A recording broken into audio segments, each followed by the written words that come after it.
So good afternoon and welcome to today's Zoom interview. Last week I managed to conduct an interview with Premier League referee Kevin Friend. Today I am honoured to have the opportunity to conduct an interview with the Chasers Dart Destroyer Shaun Wallace. I will invite Shaun in a moment. Shaun is just checking in, which is great, and we will be talking to Shaun about his life as a chaser and what he does as his other job. I'd also like to take the time to thank Shaun for his time this afternoon and to Zoe McCauley for getting this sorted. So we are just waiting for Shaun to come in and we will get started. Thank you as well to everybody that has sent in any questions that you'd like to ask Shaun, and I will do my best to ask as many questions as possible so we can get the best insight into Shaun Wallace's life. Last week was a great roaring success with Kevin Friend, and Shaun has been fantastic as he is going to be helping me do a fundraising event, a quiz night for some funds that need to be raised for a procedure that could not be performed on the NHS. So we'll be talking all about that with Shaun. We'll be talking about his career as a chaser, what it is like. We'll also be talking to Shaun about his life outside. He is an avid Chelsea supporter, so it'd be interesting to talk about a passion of his of football. And we'll be talking about his relationships on and off stage. We'll be talking about as well like his biggest achievements, what he feels has inspired him to where he is today, and much, much more. So we hope to get a lot covered with Shaun, of course, and I can't wait to get this started. I'm just waiting for Shaun to just check in, and then we'll get started. So I hope everybody is keeping safe during this pandemic, this COVID-19.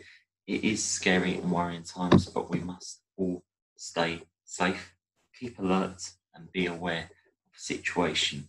So I'm just waiting. For Shaun.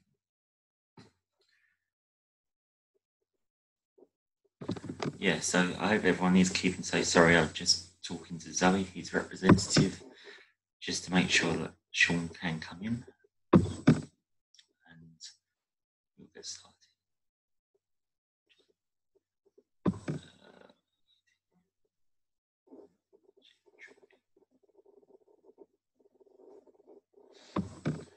So yeah, of course, it is exciting.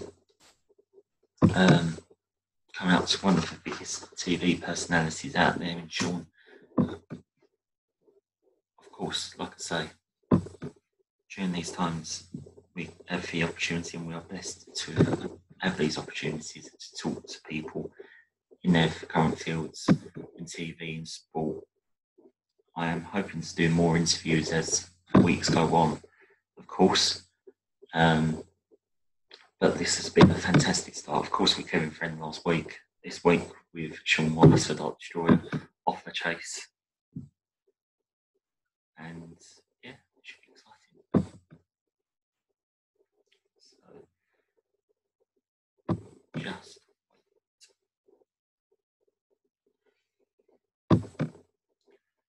but what do you think of all this COVID-19 business, folks? Do you think it's the right thing and following the right stipulations with the government? Of course, it's been nice weather, so it must be pretty tricky. I've got to shield until the end of June, which I've got to adhere to. It's not great, but it is what it is, and we've just got to keep positive and a good mindset. Of course, it's important to keep our mind healthy as well as our physical health, because it can be daunting, it can be challenging, it can be quite tricky. But we're all human end of the day, and it is natural, it is human to make mistakes. So let's see, I think we have now got an invitation.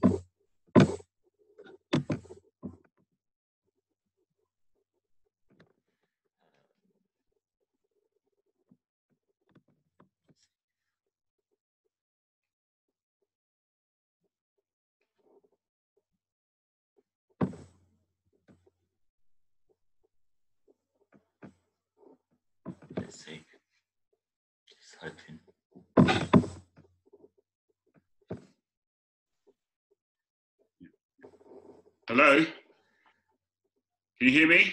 Yeah, I can hear you. Can you hear me, Shaun? I can, yeah, I can. Perfect. Thank you for your time, mate. How are you? I'm good. I'm good. I just finished training actually. So, What have you been doing in your training? well, today I was doing the cross training with a cross rope trainer, different exercises, for about 40 minutes non-stop. Yeah, sounds intense. So, how are you keeping with this COVID-19 pandemic, Shaun?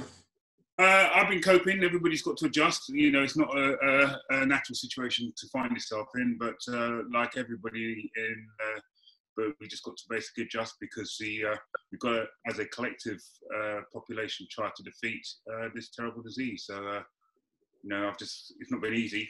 It's not been easy for anybody, but I managed to cope. Yeah, good stuff. And what are you doing to keep yourself busy during these times? Because I've seen that you've done a lot of online quizzes, haven't you? Yeah, I've done loads of online quizzes. I train 3 times a day, so I get up at 7:30 in the morning, do my own exercises, 2,000 stomach crunches, 200 lifts with a bar, and I've got a rope which I basically do with 50 per arm, so I do that. Then I go to my trainer in the morning, train in the park for about an hour, and I do my own personal training, final 2 sort of round it all off. So I've been doing that for the last 7 weeks. Oh, fantastic. So, of course, your background information that you've been on the chase, of course, doing quizzes there with Bradley Walsh. That you've appeared on Mastermind doing the FA Cup finalists as your chosen topic. Well, that was one. That was the subject in the final. My first subject was European Cup finals, and I did in the semi-final all of England's matches from 1963 to 2003 in the European Championship, because England were in Euro 2004 at the time. And because I live close to Wembley Stadium, I decided to actually do FA Cup finals since 1970. So, oh, brilliant! That is great. So, of course, with for Chasers as well, that has recently started as well. Yeah, you mean when you beat the Chaser? Yeah. Yeah. How did you find that? It was really good. I mean, it's the first time that all 5 Chasers were actually working together as a team. So basically flips the original idea of the chase, whereby 4 contestants take on one so-called quiz genius. And it was really, really good working with my fellow colleagues. But the slight disadvantage is that we were on the buzzer, actually having to answer a question, whereas in the final chase in the ordinary show, the contestants normally are on buzzer. So it was a bit strange having to, buzz in to actually answer your question. And obviously, you've got 5 competing quiz egos trying to compete for trying to get quickly on the buzzer. So apart from that, it was very, very good. It must have been more pressure, though, surely, because if one of the chasers got it wrong, then obviously the time goes so quickly, doesn't it? And you've got to try. It does, and I think you saw in some of the shows where we did get it wrong, certain chasers were looking at horror at the chasers. It didn't bother me at all. So, but that's human nature, I suppose. Yeah. What going back to the normal chase, what is it like being on like prime television that is watched by so many millions of people in the United Kingdom?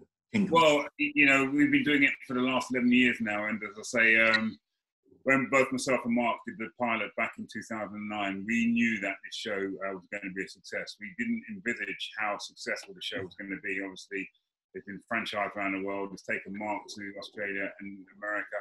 It's taken Anne to Australia. It's taken me to Australia. So, the success is a very pleasant one in terms of how well it's gone and the longevity of the actual show itself. So, long may it continue. Absolutely. So you say you've been on the Australian chase. Are you willing to explore further, like US, like Mark has, or has that opportunity came? Well, that depends upon the franchise holders in the different countries. It's a matter for them who they want to actually appoint, and they may want to appoint their own chaser locally. So, if I get the opportunity, then obviously I'll be more than willing to accept it. If it doesn't occur, it doesn't occur. But the one thing I am grateful for is that I've helped contribute to making the show a success worldwide. Absolutely, it sure has been. What is it like to have Bradley as your quiz master? Well, as I say, I'm going to be 60 years old next week, Tuesday, and Bradley's going to be 60 as well on 2 days later. So Bradley's one. Yeah. So we call each other twins, really, from a different mother. But Bradley's a wonderful host. He's very witty, very charming. He puts the contestants at ease, and he is the perfect host for the show. I was the first chaser appointed, and I was working on the show for the last 4 months prior to both myself and Mark doing the pilot, and we had different hosts to hosting it, and it just didn't seem right. And when Bradley came in for the first time, I thought to myself, "Oh, they got the right guy here, because he's a comedian, quite witty." I didn't know him beforehand. I knew of him, but I didn't know him. And he proved to be the masterstroke in terms of why the show is such a phenomenal success. Yeah, absolutely. So what has been your funniest moment on for Chase? Because obviously there's been with, I think it was Anne Hegarty with a question of Fanny Schmeller. Well, Fanny Schmeller is the show which basically catapulted the show into the nation's consciousness. There have been loads of funny moments. I couldn't really pick out one particular funny moment, to be fair, because some of the questions have been sort of riddled with double entendres, which obviously, it's designed to actually make Bradley laugh. It's designed to actually make the chasers giggle. So I couldn't actually point in terms of my own performances on the show. I could say considered to be the most funniest one, because there's been loads of funny moments, really. Yeah, because I did see on YouTube not that long ago, there was, I can't remember the contestant now, but there was a few outtakes that you had to take for one particular. Oh yeah, I mean that happens all the time. You actually see the blooper show. There's loads of outtakes. So yeah. So, what was the best team that you've come up against, or is there like teams that you've been against? Obviously, they're all competitive and everything. And I couldn't, I suppose every time I've been beaten, I could basically say teams have been very, very good. I wouldn't say there's any one particular team. The one thing I would say about the contestants who do win, or those contestants who do well, are those contestants who are confident in their own ability. They're not intimidated by facing a professional quizzer. They're not intimidated by the artificial studio lights and the questions that they face, and they're not frightened to get a question wrong. So those kind of contestants, have a tendency to do very, very well. Absolutely. So, what made you decide to audition for the role as becoming a chaser, Shaun? I didn't. They contacted me because I'd retired from quizzing in 2008 after I lost the Are You an Egghead? Mm-hmm. Then I wrote a book. I might as well show you the book. I wrote a book called Chasing the Dream. Excellent. Which it doesn't actually mention the chase, and people who have read it, they loved it. But some of them, said, "Why didn't you mention the chase?" Because I wrote it for a specific period of my life, the first 48 years of my life. So the book started and finished when I lost the Egghead Grand Final. So I tell my life story within that period. So obviously that was outside the chase. Well, anyway, fast forward to October 2008, I get a phone call from ITV asking me to take part in an audition, what they consider to be an exciting new game show concept. Yeah. So they asked me 30 questions. I got 28 out of 30. They asked me what I was doing in terms of quizzing. I told them that I retired because I'm still a practicing barrister. And they said to me, and I said, "No, by the way, I'm on Are You an Egghead?" They asked me how well I did. I said, "I'm not really telling them. You look at that as my audition." They probably obviously contacted the BBC because the day after I lost the Eggheads Grand Final on December the 2nd, 2008, the following day I was in front of an ITV commissioning panel trying to convince them of an exciting new game show concept for the chase. So I was working on that show 4 months by myself, went through 3 different auditions in front of an ITV commissioning panel. They loved it. They then decided to bring in another chaser, which was Mark. We did the pilot in June 2009, and the rest, they say, is history. Brilliant. So was the auditioning, was that nerve-wracking, or did the adrenaline get you through? No. They asked me 30 questions. I got 28 out of 30. No. Brilliant. Yeah. So how many recordings do you do a day of chase? Because there's got to be we do three per day. I normally do the third show when I'm required because obviously it allows me to go to court. I'm still a practicing barrister. Mm-hmm. Obviously, I'm in a major trial, which is going to last a long time. Then obviously that will always take priority, and the chase producers know that, and they're very, very supportive. So when people don't see me, they always think I've been sacked or I'm no longer on the show. But it's because of the fact that I've still got another job. Right. So, with your love of quizzes, where did it come from? If you get my autobiography, Living the Dream, will tell you. But I've always loved quizzing as a little kid. I used to love watching programs like University Challenge and Mastermind and all the other quiz shows. I mean, apart from my love of football, my love of learning has been very, very an important part of my life. And it's helped change my life because I never ever envisaged that, having a passion for quizzes could, turn me into a TV personality, which and I'm very, very grateful for that fact. Yeah. As well as doing for Chase, you say about being a barrister and stuff. Yeah. Obviously, there's a contrast in personality, if that makes sense. How do you try and help with both the personalities? Listen, there are two different types of roles. When I'm a barrister, that's real life. I take it serious, and the jurors are not interested in Shaun Wallace the Chaser. They're interested in Shaun Wallace the barrister. And when I'm quizzing, I take that very seriously. I'm not there to smile. I'm there to win. But in saying that, I'm the only person who's going to see the contestants afterwards, whether they win or lose. So whilst I'm there to compete and compete hard, once we finish, then I'm Shaun Wallace again. Right. So when you're like doing your barristering, if you're in court, do people recognise you? Yeah, I can't help that fact. Of course, they know who I am. They hear my name, but they're not interested in it. All they're interested in is my skills as a barrister to represent the client I'm representing. If I've got my sources correct, Shaun, you was doing lecturing in law in schools as well, wasn't you? No, I taught at Hackney College for 4 nights a week for 14 years, from 1985 to 1999.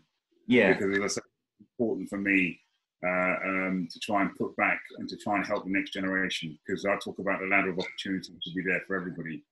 And I think it's incumbent, especially more so now that I'm in the public eye, to try and inspire the next generation of who are going to be the people who lead the next generation, of course.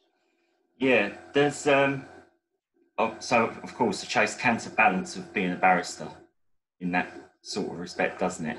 Well, it's two completely different things. It's entertainment, it's quiz, but that's got nothing to do with real life, whereby somebody's liberty is on the line, and that's why, as I say, people are not really, people. I can't help who I am, but what I can help and what I can control is the way in which I represent my clients when I'm in a legal situation. Absolutely. So, because of COVID-19, I assume the cases are piling up. I wouldn't say cases are piling up. Cases are no longer. I can't do trials because of COVID-19, and but I've got 1 or 2 cases in the pipeline. When I go back, or to see what the court's policy is in relation to how trials can be conducted, because COVID-19 is not going to disappear overnight. So there's going to have to be a way in which defendants are kept safe, lawyers are kept safe, jurors are kept safe, the court staff are kept safe. The public gallery should still be available for people to actually watch cases because it is a public court, and also the judge should be kept safe. So all those competing factors must make sure that when court sessions do resume, that it's in a safe environment in which to do so. Of course. So, something completely different now. You accepted to come along for a quiz night that you was going to host for my fundraising. 27th of March, yeah. Yeah, unfortunately that has to be postponed because of COVID restrictions. Will you still be looking to be able to do that if schedule fits, Shaun? If it fits, of course. I mean, I've been doing loads of quizzes online. I don't know whether or not that's going to be the new way in which quizzes are conducted in the future. I hope not, because I think people do like to interact with each other. And I hope that the new normal doesn't become the normal in terms of social distancing. I'd like to think that COVID-19 is not going to last forever. It may take some time to actually eradicate itself from the planet, but I'm confident that it will. And once that's the case, then obviously we can return to a new normal, but we've got to be more vigilant, I suppose, in terms of the way in which we greet each other. I think people are going to be much more cautious in the future, which is sad. Yeah. Probably necessary in terms of making sure that safety is paramount. Absolutely, and I want to say personally, thank you for saying that you would give your time. You know, it does mean an awful lot. So, thank you. Yeah. How do you deal with stress, Shaun? What's your best coping mechanisms? Listen, everybody gets nervous, but if you allow stress or nervousness to overwhelm you, then you've lost a battle. And it's important to actually be able to control that, because where you're required to perform, if you allow nerves or stress to get the better of you, then you're not going to get the best out of yourself. So everybody's nervous, so I'm not going to basically turn around and say that I'm an Iceman who's got ice running through his veins. I don't. But with experience and being in a situation whereby you're put in a stressful situation, the experience will teach you how to deal with it. Yes, absolutely. So with Upminster, do you know the area very well, or? No, I just know it's at the end of the district line. I do know that, but apart from that, I don't think I've actually been to. No, actually, I've done it before, but it's not an area I'm familiar with. But it's not easy, not difficult to find, because if I was to just jump on the district line, it'll take me straight there. Brilliant. So I see that you're married. With your No, I'm not married. Not married. I'm sorry. No. Sorry. I don't know who has put that in the Wikipedia, that I've been married since 1992, a so-called Miss Matilda Bray. I don't know who this person is. Yeah. I've never been married. And no matter how much I've tried to actually tell social media platforms that I've never been married, read my autobiography, I've never been married, so no, I'm not married. I apologise. Oh, it's okay. So with your 60th birthday coming up, like you say, with Bradley, of course, what will your plans be? Obviously, lockdown could have an effect. I'm going to be hosting, I've been running a Facebook quiz every Tuesday, so that's what I plan to do on Tuesday, to have a sort of Shaun Wallace 60th birthday trivia lockdown quiz. So hopefully a lot of people will tune into that. You never know, because, absolutely. I sure will be. well, because of the sun, people are obviously slowly coming out of lockdown, and they, understandably so, they want to actually, be out and about. So it would be nice if people do listen. If they don't, they don't.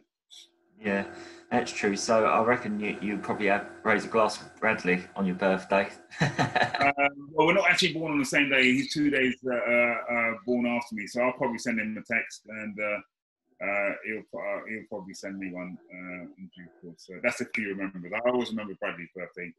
He has a tendency to remember mine. 2 days when it's his birthday. Oh, Shaun, it's Shaun's birthday. Then he'll send me a text saying happy belated birthday. But he's such a busy man. I wouldn't expect him to actually, remember everything. So he's a good kid. We get on very, very well. Great. What do you consider as your biggest achievement in your whole life? Qualifying as a barrister, because as an 11-year-old boy, that's what I said, I'm going to be a barrister, and I taught the walk talk, and although there were a number of setbacks along the way, I managed to do that, and that's one of the reasons I wrote an autobiography, because I want people to realise that I wasn't born famous. 20 years ago, I was Shaun Who, and I'm very, very conscious of that fact, and I'm very, very grateful for the fact that I'm on the public eye, and even if the public eye spotlight no longer shines on me, I'll be able to cope with it, because of the fact that I know what it's like to be a nobody, and if I go back to being a Mr. Nobody, it wouldn't affect me. Yeah, so of course you were saying since young that you was inspired to be a barrister. Of course, it's in your autobiography. Was there anything that inspired you, like watching stuff like TV dramas or? Yeah, everybody. Yeah, as a kid, I used to like watching programs like Rumpole on the Bailey. He's one of my biggest heroes. Everybody has heroes to aspire to. And then on my wall at home, I've got a mural of all my favourite black heroes. You've got to have heroes growing up, because if you could be even a fraction of what they've achieved in life, then you're going to be a success. So everybody's inspired by heroes. Everybody, even the most famous person in the world, has had somebody to look up to and be inspired by them. So. Yeah, I really share that because I like doing football coaching. That's my I used to be a football coach as well. I got yeah, to a level 2, and I yeah. wanted to go all the way to getting my A license, but what happened? I'm on mastermind, so. Yeah, got to level 2 and recently did a thing with Chelmsford, like with their youth. So that's Yeah. a great experience. And then before that, I created my own like grassroots club, which was quite hard work. But of course, it gives you good experiences. And as you say, you've got role models that you aspire to. I mean, you look at Sir Alex Ferguson with the amount of trophies he won, the winning mentality and everything. It's something you Yeah. Even he had role models starting out. His role model was Sir Matt Busby, Jock Stein. So everybody's got role models or have role models who basically they look up to and basically say, take an aspect of their life and use their own talent to try and create their own slice of history. Absolutely. So, with leading on with football, you're a big Chelsea fan, aren't you? Yep. Right. How do you think they've done this season with Frank? Frank's done very, very well, especially with the initial transfer embargo. I still think that I'd like to actually keep that squad and make 1 or 2 additions because sometimes if you've got a young squad who are doing very, very well, it will only take about a year or 2 for them to mature into really top-class players. And that's what I think. I expect Chelsea to be winning trophies within the next year or so, definitely. That's great. And of course, with Frank, I think as well, it was great that he had the starting point with Derby to get his feel into management. Yeah, everybody does. Yeah, everybody needs that break. I knew that Frank Lampard was going to offer something to the game in terms of his managerial abilities because he was a leader on the pitch, and it's important for him to actually translate that into the coaching arena, and he's done so really well so far. And I really do hope that Chelsea do give them the time and space to actually build a talented squad which is capable of competing to winning trophies. So I expect and I hope as well, although I do expect, given the fact that I've supported Chelsea since 1967, and I know the lean years we went through, but since the 21st century, we've been serial winners of trophies. So long may that continue. Yes. Have you had the opportunity to go to many Chelsea games like this last season? Yeah. I go to about 4 or 5. Whenever Chelsea are in a final, I'm always in the finals. Whenever FA Cup final, I've never seen Chelsea in a European final, which is hopefully one day I'll be able to rectify that. I would have gone to Baku last year, but I was in the middle of a trial, and I would have gone. I would have gone to Moscow in 2008, but as a black man, I didn't want to go to Moscow by myself. In 2012, I would have gone, but again, I was in the middle of chasing duties, so I couldn't really go. But I have been to 2 World Cup finals, which is good. So I saw Brazil lose to France in '98, and I saw Holland lose to Spain in 2010 in South Africa. So I like to concentrate on finals, actually, really. Do you own a Vuvuzela then? Yeah, my one's upstairs. Yeah. Yeah, brilliant. Because how do I put it? Is it when I say is it hard work? Obviously, you've got to keep blowing for an amount of time, haven't you? Yeah. You've really got to blow it. But yeah, I've got my own Vuvuzela.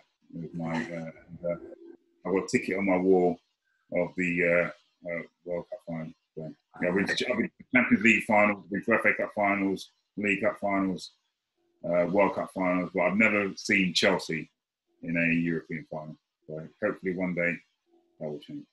Yeah, so obviously Jose Mourinho, I'm going to bring it up, going to Spurs, big rival. What's your thoughts on that? Well, as you know, Chelsea and Spurs are really, really main rivals. Jose, despite the fact that he's now a manager of the enemy, I still hold him in high regard because of what he's done for our club. He won 3 Premier League titles, won FA Cups, League Cups. So, although the Chelsea faithful do boo him, for me, he's still a great part of Chelsea's recent history. So I'll always have utmost respect for Jose. As for Spurs, I hope they win nothing.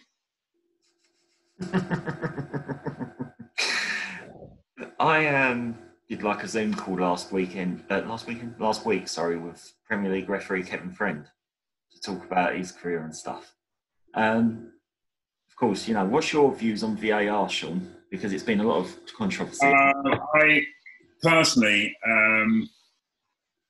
I've never really been into this VAR because it stops the game. Football's about skill and mistakes and human error. That's what makes football exciting. If you had VAR in 1966, would England have won the World Cup? No, because probably not. You just don't know. Football's all about making a skill and making a mistake. And that's the essence of football for me. The only technology I'd keep in football would be goal line technology. But Yes. for VAR, no. It's too inconsistent. It's too slow. And in the Premier League, they've not used it properly. Remember when they brought it in 2018, in the World Cup final, the referee actually went pitch side and gave the penalty. But they don't do it over here. So personally, I think VAR should, I don't like VAR. Goal line technology, yes. But football is all about skill, mistakes.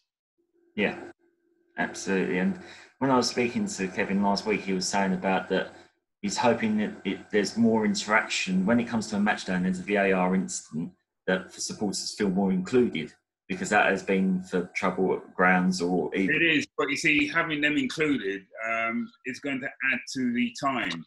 The football's too long. I remember when football used to be 45 minutes, even allowing for, a bit of time wasting. 45 minutes is 45 minutes. But now you're having VAR that adds on to time, this adds on to time.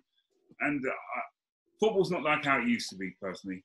Because the money and the rewards mean that, it's very unlikely, apart from Leicester's triumph, it's very unlikely that any team outside the top six are going to win the Premier League. It's very unlikely. The reason why I don't really find the Champions League exciting anymore is because the way in which it's set up and designed is for the top European clubs to win it. You'll never see a team like Nottingham Forest win the cup again. You'll never see a team like Aston Villa win the cup again. And the reason why European clubs are so adamant that England won that cup 6 years in a row with different clubs is because the knockout format meant that it could slightly put the so-called European top super clubs at a disadvantage. And so we've got this drawn-out Champions League where all the clubs milk the competition for all it's worth financially, and only certain teams can win it, and it's boring. Yeah. Absolutely boring. It's such a fast-paced environment. I mean, with grassroots, I know it's a different thing completely, but they brought in sin bins for our season this year, which I thought was quite an encouraging thing to do. But they did make things and matters confusing. Like, instead of giving a different coloured card, they gave like 2 yellows, which could be equivalent to a red normally. It was like a dissent, and you're like, that don't make sense to me. No, not at all. If you're going to give a sin bin card, make it green or something like that, or in the sin bin, or blue.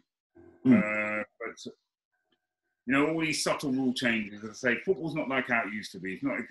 The only thing about football which has improved is that the stadium has improved over the last 40 years.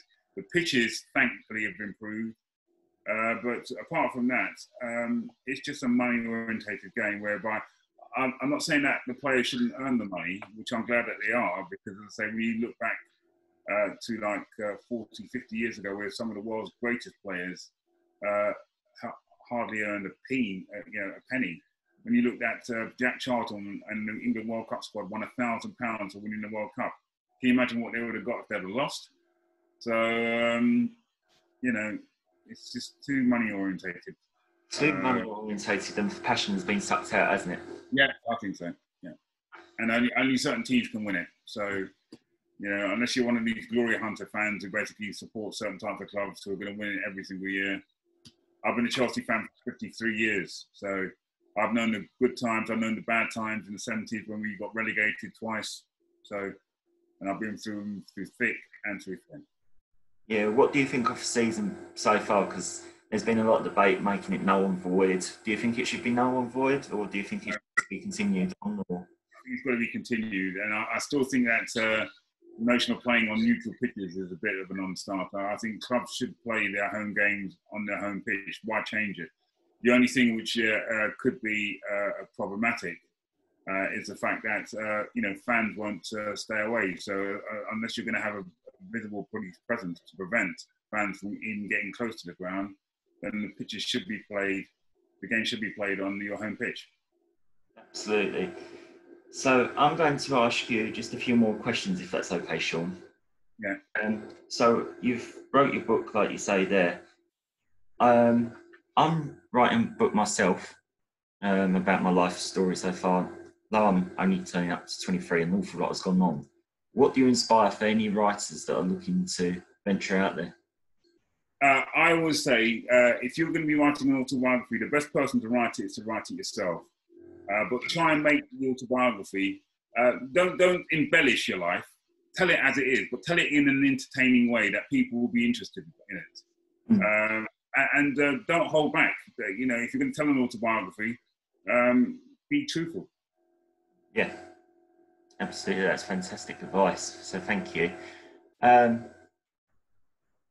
Pretty much with life and everything, I think what I love about you is your mentality about everything. So positive, so upbeat, and I think it's always important to actually remain positive, even through the dark times. And I want people to realise that life hasn't been plain sailing for me. And again, although it might seem like I'm plugging my autobiography, I want people to read it because they'll realise, the setbacks I've had in my life. It could have been the defining nature of me if I had allowed it to actually defeat me. And I think it's important that people do have setbacks in life because it allows you to basically take stock of your life, learn from your mistakes, dust yourself down and move on. And I want also people to realise that, whilst ultimately you've got to do it, no man is an island. People do need the love, support and encouragement in order for you to actually bring your talent to the fore to get to your destination. Lovely. That's fantastic. Thanks so much, Shaun. I really do appreciate your time. My pleasure, bro. Of course, we will, fingers crossed, get that quiz night sorted, rearranged. Yep, I'll be here to host it. Not a problem. Absolutely. I look forward to it. And All right, then. I'll buy your autobiography in the meantime. Make sure read it, honestly. You'll really enjoy it. It's called Chasing the Dream. Yep, perfect. I'll make sure that's on order to stay then. Right, take care. All right, you too. Thank you for your time, Shaun. All right, bye-bye. Bye. So, guys, that was Shaun Wallace, of course. Great interview with himself. Great insight. What a positive man he is, and of course, great enjoyment. Seeing him as his setbacks in and out of life, and how he keeps positive, upbeat about life as well. Because he has had his setbacks, but he has kept positive. I hope you enjoyed that one. It was good for me. I look forward to if you rearrange quiz night. He will be there. Of course, all the tickets are sold now. But before the quiz night itself, if there was any questions that wasn't covered today, I will mention to them in that quiz night. Should we be able to get it rearranged? And of course, I'll put them forward to him and see what he says, okay? So keep safe, guys. Hope you enjoyed that. And my next interview, I believe, will be with Owen Coyle Jr., which is football manager Owen Coyle Sr.'s son. Owen Coyle Jr. does a bit of disability football with England. He's the head coach of England national team for amputees, which should be a great insight into his career, what inspired him to do that. Of course, if you have any questions or if you have any feedback regarding this interview, please feel free to leave comments if comments is enabled. If not, please leave me any feedback on my Facebook, my Twitter, my email, whatever you like, okay? And I'll try and make these as interactive as possible for you guys to make sure that you feel included too. Okay, take care.